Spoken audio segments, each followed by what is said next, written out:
किसी नगर में एक सेठ रहते थे, अत्यंत विनम्र, उदार और धर्मपरायण। कोई उनके द्वार से निराश न लौटता था।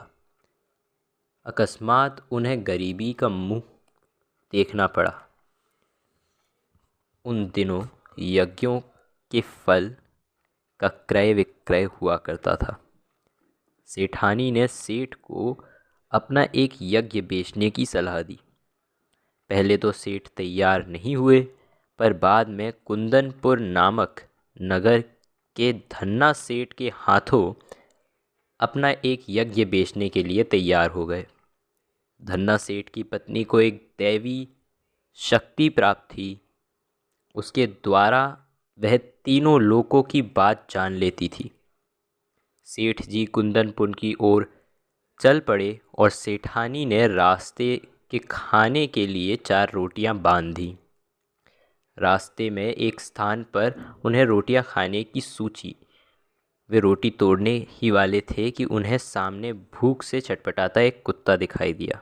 सेठ ने कुत्ते को एक रोटी खिला दी, जिसे खाकर उसके शरीर में थोड़ी सी जान आ पड़ी।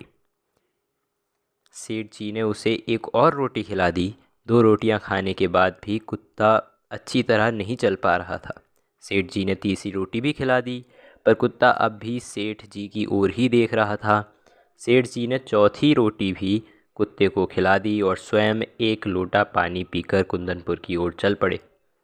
कुंदनपुर पहुंचकर उन्होंने धन्ना सेठ को अपने आप को एक कारण बताया। तभी धन्ना सेठ की पत्नी आ गई और बोली कि यज्ञ खरीदने को तो हम तैयार हैं, पर आपको अपना महायज्ञ बेचना पड़ेगा।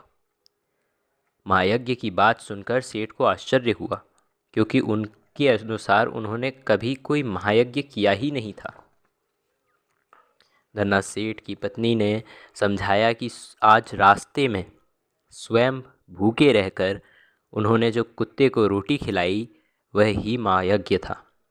सेठ जी ने सोचा, किसी भूखे को अन्न देना तो सबका कार्य है, इसमें यज्ञ वाली कौन सी बात। सेठ जी ने चुपचाप रहकर अपने घर की ओर चले गए।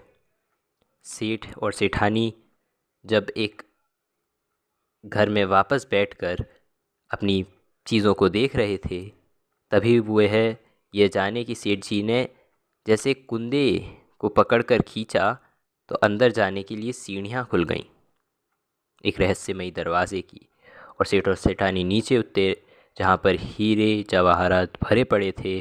तभी सुनाई दिया कि यह सब उस भूखे कुत्ते को खिला